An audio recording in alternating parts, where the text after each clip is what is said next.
Hello there everybody, this is Krista, and welcome back to Crochet Witch Tarot, and another deck. Words were not even 30 seconds in. Another month of decks I have acquired. Dun dun dun! Alright, I've got quite the stack here, quite the stack.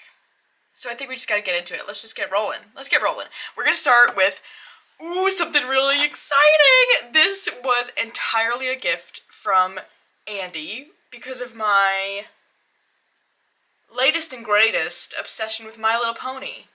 So to start, the carry case for what is... suspense. My Little Pony trading cards. I mean, come on. Is that not the best thing you've ever seen in your whole life? First of all, the case. Yes, amazing. Andy has a matching one, but like different colors. And she bought this huge set of, they're like trading card playing cards. It's like a game you can play. This is My Little Pony. Friendship is Magic. Which is, if you're curious, is Generation 4 of My Little Pony. Which is what I am currently watching. It's on Netflix, and it's amazing. Highly recommend. Anyway, she got, I think I'm pretty sure off Amazon, this huge pack of these cards. And basically, they all had duplicates, so it was like a double set, I want to say. So she split it up so that we each could have a deck, and with our morning readings, we've been pulling our daily pony, and it's been so much fun. And it's been really cool to just kind of interpret how these cards are going to show up in our day, because some of them are, there's, of course, ponies, so when those show up, it's kind of like, all right, how are those personas going to play out? But then we get these object cards, and you get situation cards, too. So like this one. We got this just the other day. Actually, greeting lots of folks with clout. So, how many more ponies do we need to greet tonight, Princess? Twilight Sparkle. So when that showed up in our daily reading, oh my goodness, can you tell I'm excited? When that showed up in our daily reading the other day, we saw that as there could be something unexpected pop up, or the way we picture our day isn't going to go exactly how we thought it would, and it might require us doing some things that, you know, are kind of tedious, we don't necessarily want to do. And this has just been so much fun. Oh my gosh, I seriously can't get over it. I still have to edge my deck. We both corner rounded, because when it came, it had some like sharp edges. Nothing crazy, but I don't know. It just felt nice with the corner round. It's seriously been so much fun. I really love getting different kinds of card sets that maybe necessarily aren't meant for divination and trying to use them for divination, because I don't know, it always seems to work out, and this one is no exception. It's been the best. So I don't exactly know what they're called, but I'm sure if you search My Little Pony like trading cards, or they're like game cards. It's not really trading cards, they're like game cards. It'll show up. So that's that. My Little Pony cards. Love them. Alrighty. Next up, this is all Sandy's fault. I blame her entirely. It is the Botanical Inspirations Oracle, which I'm kind of surprised I didn't really get this one sooner. It is totally my vibe. It's really funny because this deck definitely uses open source vintage illustrations. So it was kind of fun going through and seeing if I use some of the same ones for the Cottage Witch Oracle, which I did. But it doesn't feel repetitive, because the way that Lynn Araujo, I'm definitely not saying that right, but the way she interpreted the cards isn't exactly the same as I did. This really follows like a true, I want to say, Victorian language of flowers, florography, where, you know, the Cottage Witch Oracle really just follows my personal experiences with plants and things like that. But it really was just fun to see those tie-ins. But beyond that, so I knew Sandy had this deck. I always loved seeing it from her. I think we should zoom in a little more. What do you think? Yes, I always love watching her use it. I think there's something, there is. There's another prop hiding under there. Alrighty. But watching her latest, oh, not the latest, but the first video about her journey kind of following the Queen of Wands and spending time with the Queen of Wands energy. This was one of the decks she pulled in, and the ways that she pairs it and uses it, it just, something about it really just spoke to me, and finally I was like, okay, I need to get that and try it, and I've been really loving it. It's a really good deck. It's one that, it's kind of nice because you get the, like, sometimes multiple keywords, or at least a key phrase, and a little quote on the bottom, so you don't even always have to get into the guidebook if that's your thing. I am a guidebook gal. I love guidebooks, but sometimes you don't always want one. Especially if I am already using a deck that I know is going to have a pretty lengthy guidebook entry.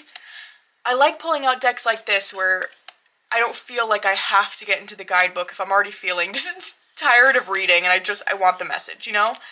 And I love the whole vibe of this. It's been really fun. So that is the Botanical Inspirations deck. Kind of love the way this box is. I don't know. I wasn't sure how I felt about it at first, but I like it. Alright, next up is the Minoan Tarot from Ellen Lorenzi Prince. This I got off eBay for quite the steal, if I do say so myself, because the book is kind of falling apart. But that's okay. I could deal with some damage for for a bargain. I will always be a bargain hunter.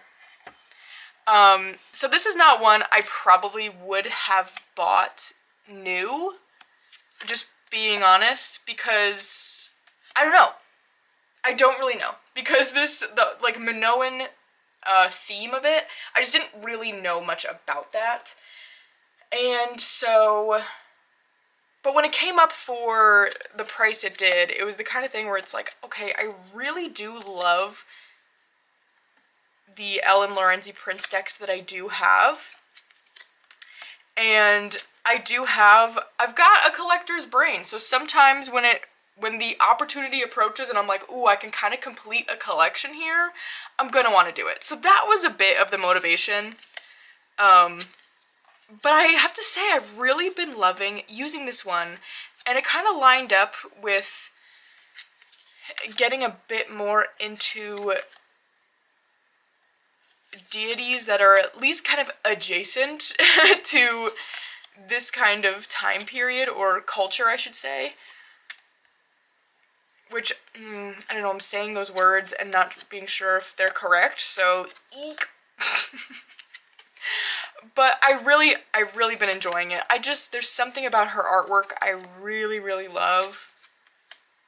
And so it's one of those things where even if I don't use it tons, I just like having it. So yeah, this has been really cool. I love this blue color in it. My nails match. I just realized that. That's so fun. It's like my favorite shade of blue. Yeah, so I haven't used this one a ton, but I have plans for it. And I'm really excited for that because, like, I did kind of get it, really not having any sort of rhyme or reason or plan, but it has just kind of come about, so I'm excited about that. That is the Minoan Tarot. I'm gonna have to fix the booklet because the booklet's a little annoying to use because it's just broken. But hey, I knew that going into it, didn't I?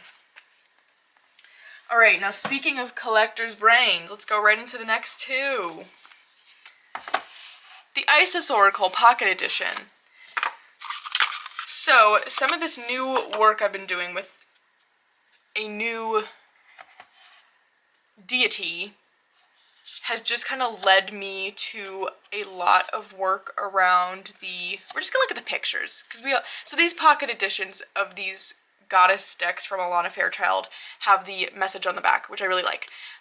So we're just gonna look at the pictures. Has led me to a lot of divine feminine work and has led me to a wider array of pantheons, like kind of that mother goddess archetype across different cultures, and really wanting to examine that and examine how like divine feminine has shown up just around the world. And so Isis kept getting a lot of mentions in the readings that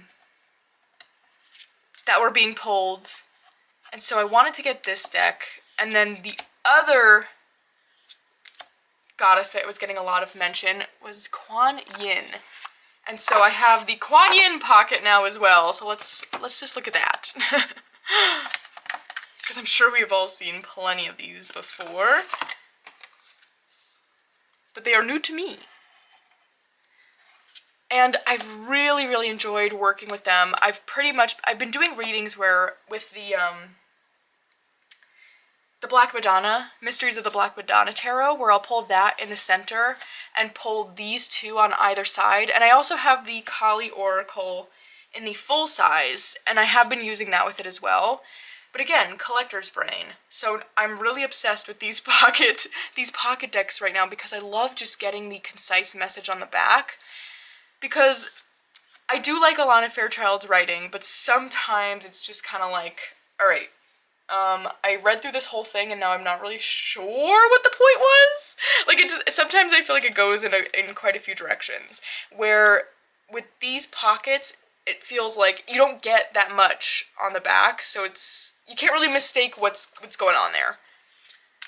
And that could just be a personal thing, for sure. I would believe that 100%, but yeah, the pockets are really working for me. So I have coming, so they're not here yet. So spoiler, I guess, for the next one. We'll see if I put these in the next one, since I'm mentioning them, and they're nothing new.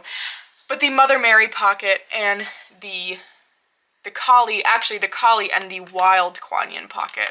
So I'm going to have this little goddess pocket deck collection, and I'm so super excited about it. I have this shelf I thrifted years ago that I never put up on my walls when we moved here, and I am going to put it up so that they can all sit there. Is that crazy? But come on, can you imagine like a shelf with these all sat there? That's gonna be so fun.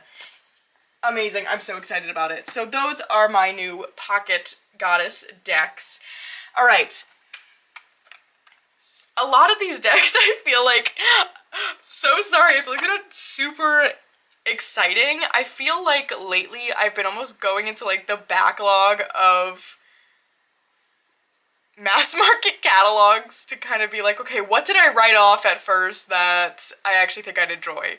So, next, Wild Unknown Animal Spirit. But the good thing about doing that is that you can usually find them used for a really good price, like I did with this. Very excited about it. So from my last two, I think, if you watched those, you would have saw that I first got the Wild Unknown Tarot, then I got the Wild Unknown Archetypes. Now here we are with the Wild Unknown Animal, and we're gonna roll into her other deck that I do have that's part of this right after this. But this was really just about, I love her artwork. I love the elemental association we get with these cards. Now I feel like I've got decks that kind of have layers to them when it comes to animal work. So like my Woodland Wardens, I pull that when I want to have a plant association as well. I like using my Animal Guide Oracle by Andy when I want to bring that chakra tie-in. And then this one I use when I want to have more of like an elemental type reading. And I really love the animals included in here. I love how we get that kind of like ether element with some of these, like the black egg. It brings it somewhere different. This was the last one I pulled, Sea Serpent. I love that aspect of it. It's a really cool deck. I love the cardstock on it. I love the book. Can't say enough good things. That is the Wild Unknown Animal Spirit Oracle. So without further ado, next, I also have the Wild Unknown Alchemy. So the reason I got this is because for like 2 weeks straight, I feel like, maybe more, I kept pulling cards that brought up the word alchemy or alchemical or what's the word, like alchemize? That's not right. What's the word I'm thinking of? You know what I mean. Something to do with alchemy just kept getting brought up, and not even where it was like here and there. It was every single card I pulled, and I read the guidebook and it brought up the word alchemy, and it just got me really thinking on that concept because I don't know really anything about alchemy, and it intimidates me for sure. It feels like something that's just kind of out of my grasp for some reason. I don't know. Just felt like something I wouldn't understand. But my card of the year is Temperance. And so it got me thinking about how a way to look at temperance is through the lens of alchemy. What's the verb I'm thinking of? It's not alchemize. What's the word? Transmutation. Transmutation, that's the word. Is a way to look at temperance, and it's a way I've always enjoyed looking at temperance, and I just totally forgot about it and didn't really make that link. And so after that occurrence with my cards and then making that connection with temperance, I decided to get this deck, and I have been loving it so much. It might be, I feel like this is a bold statement to make, but I think of the Kim Cran's decks I have, which actually, I think this is all of them. I don't have the pockets, but this is like, you know, all the different kinds. I think this one is my favorite. I really love the messages you get. It feels really approachable. I don't feel like I have to necessarily sit and learn alchemy in order to use this. I feel like I'm learning along the way, but it really is usable right off the bat as someone who did not know anything. Like, if you just gave me these words and no guidebook, I wouldn't know at all what to do with that. It would mean less than nothing to me. But I think this one is really my favorite to use. If I'm wanting to use a Kim Cran's deck, most of the time I'm like, ooh, I want to use the alchemy one, because I've really been loving it. Don't love the shape. I mean, the shape is cool. I shouldn't say I don't love the shape, because, like, when you lay it out in a reading, it does look really cool. Shuffling, though, so hard, so hard. Same with the, archetypes, too, though. So, you know, I knew what I was getting into. So that is the Wild Unknown Alchemy Oracle.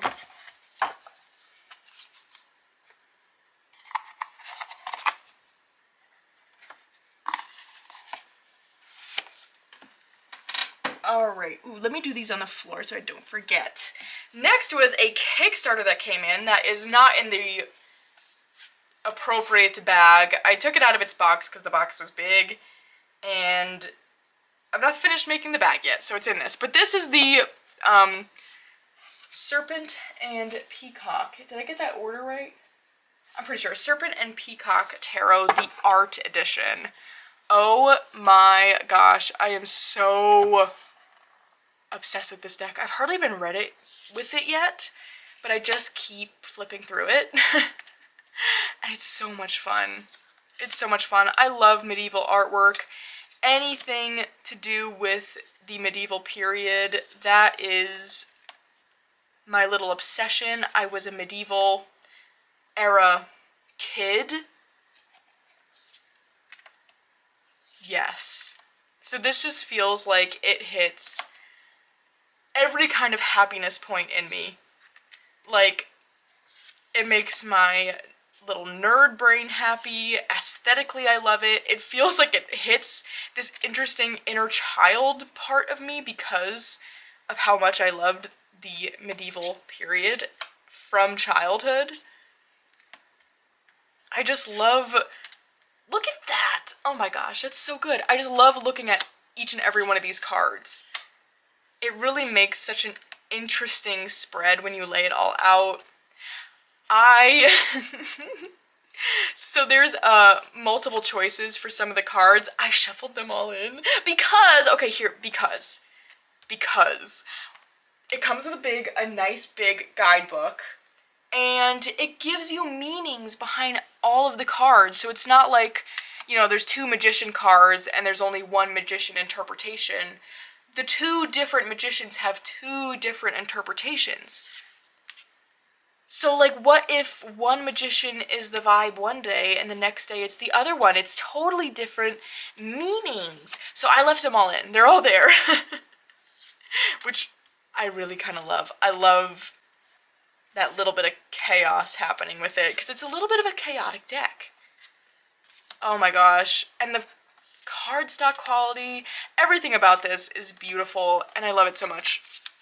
So that is the Serpent and Peacock Tarot, the art edition that was on Kickstarter. No, it was a while ago, I guess, that it ended, but it just got shipped out. Alright, next up, that is another recently out one from Kickstarter. I didn't back it on Kickstarter. Totally regretted it. And ordered it as soon as she had it in her Etsy shop, and that is the Rain Shadow Tarot from Claire Mac. Now,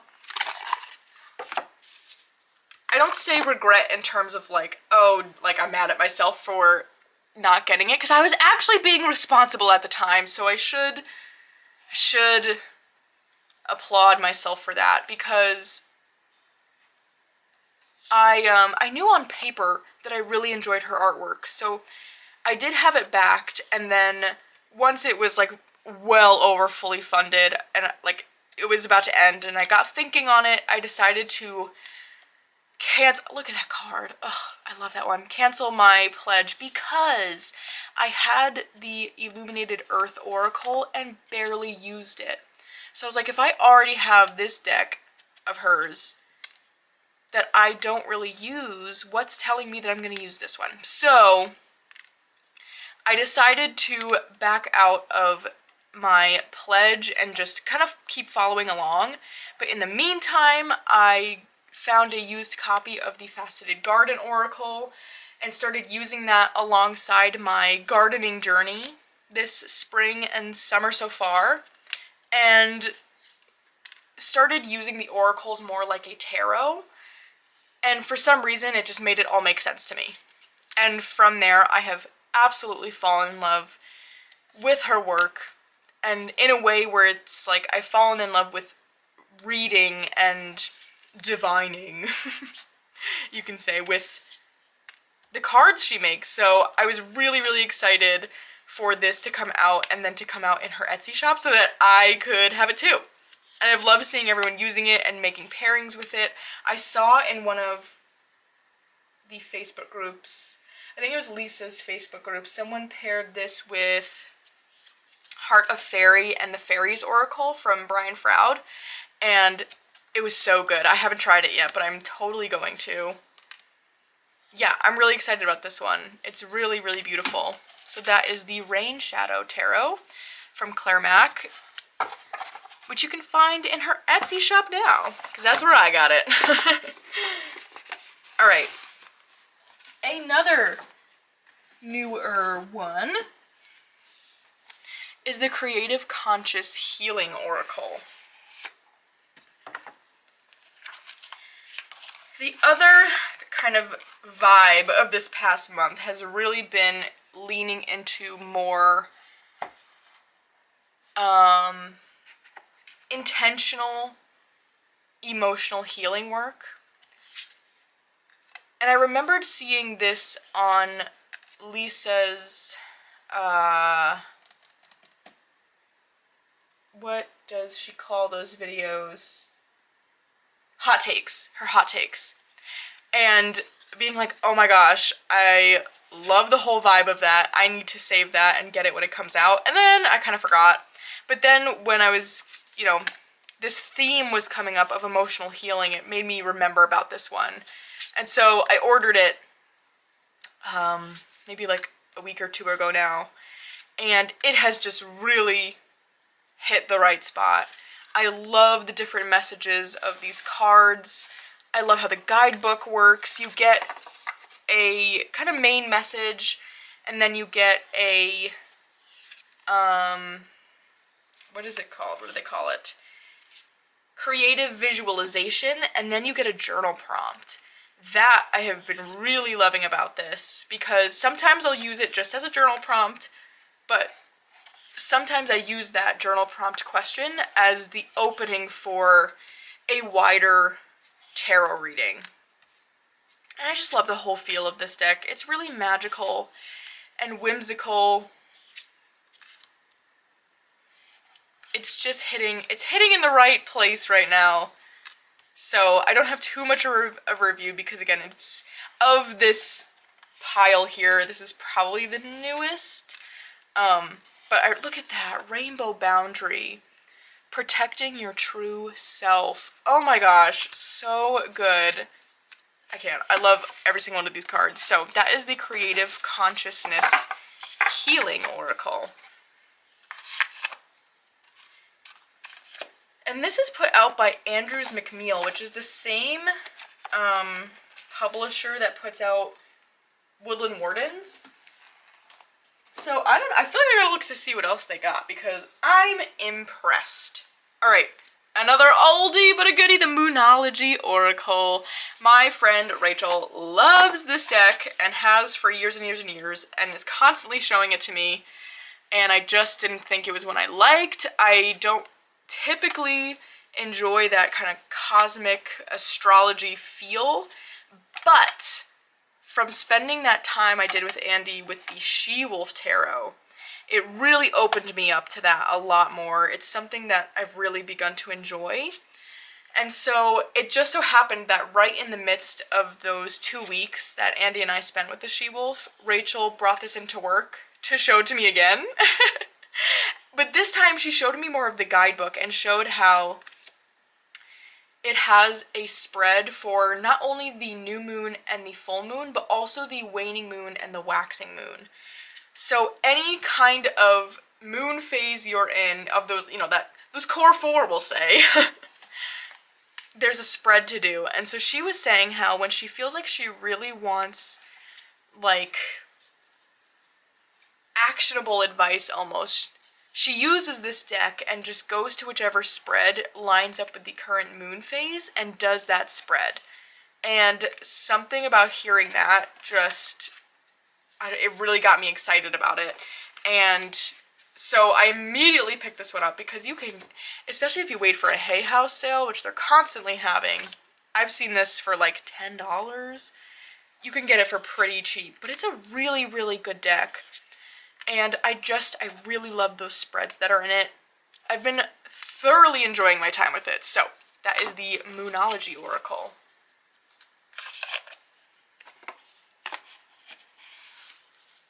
Alrighty, I'm going to take a snack break because I'm feeling hungry.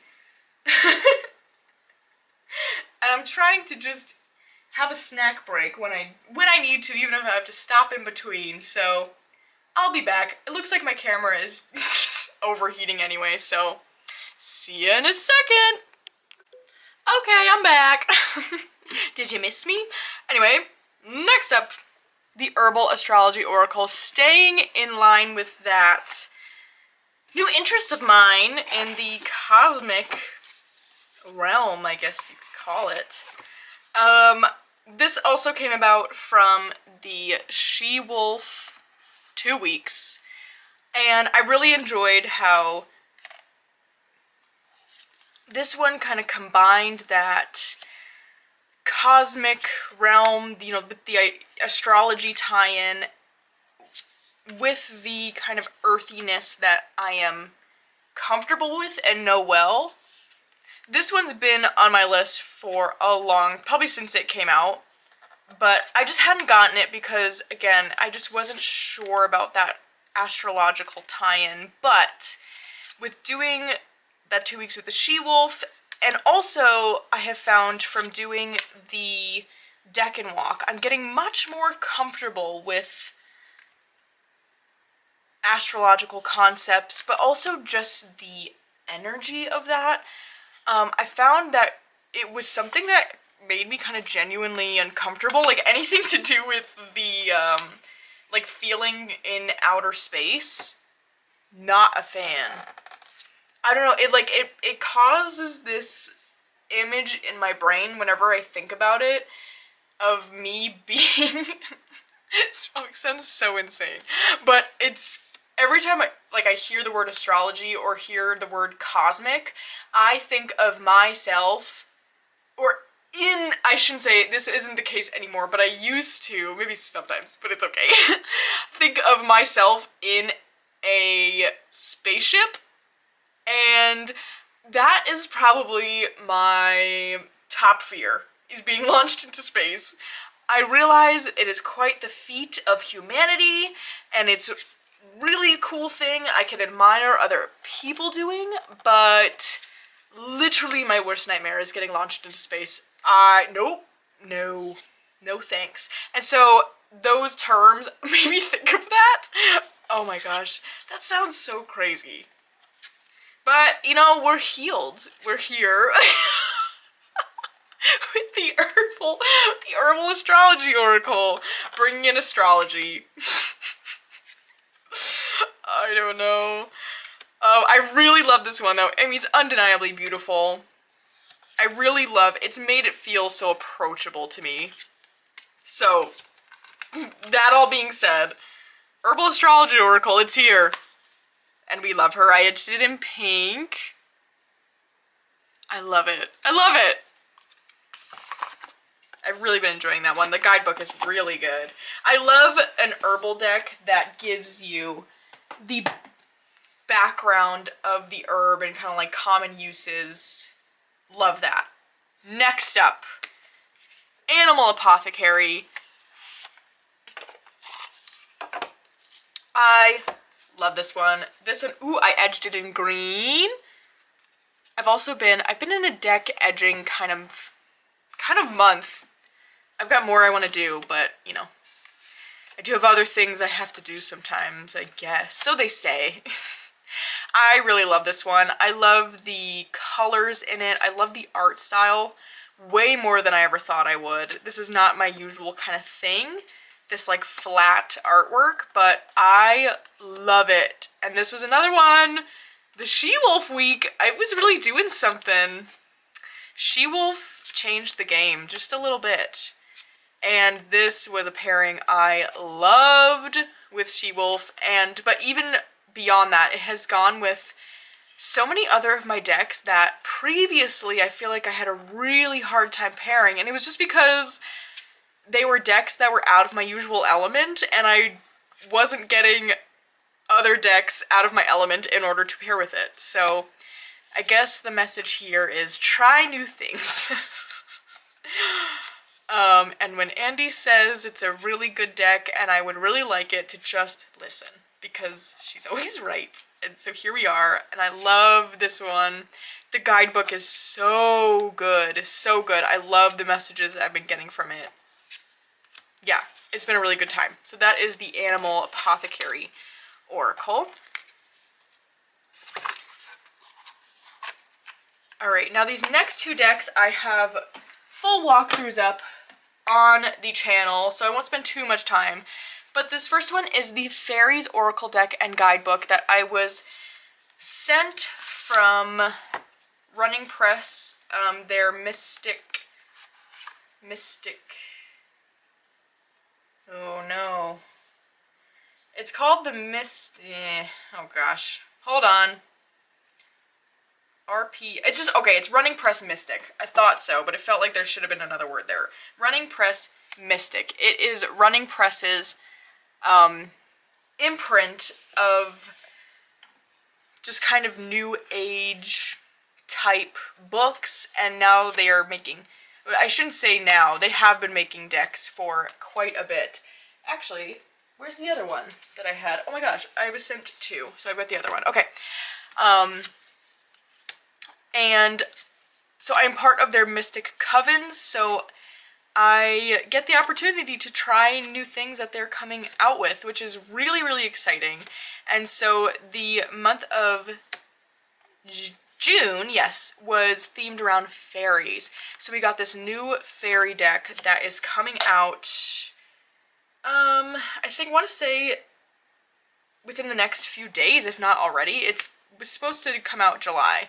And I love this one. This one kind of ties in the folklore and stories of fairies across so many different cultures. I don't have another fairy deck that does that, and just does so in a way that really makes sense to an oracle kind of message, if that makes sense. Like, it doesn't feel disjointed, or like they just are like retelling the story and you have to kind of figure it out yourself, which I don't always mind, but I just think it's really well done. And I love the art style. I love the cardstock on it. It's a beautifully done deck. So really excited. I've been using that a ton this month. As I said in that flip through video, I'm just not a huge fan of this style of box, because you have to take the book out in order to get the cards out. I think it's a cool idea, and it's a nice quality box, but the usability isn't really there. Now, the other deck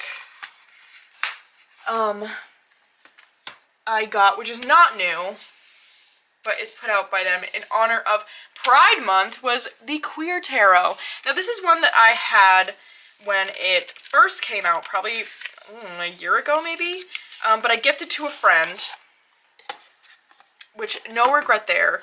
But when I saw the opportunity to get this one again, I realized that I did really miss having something like this in my collection, because I really did enjoy it when I had it. I edged it in orange. I love it.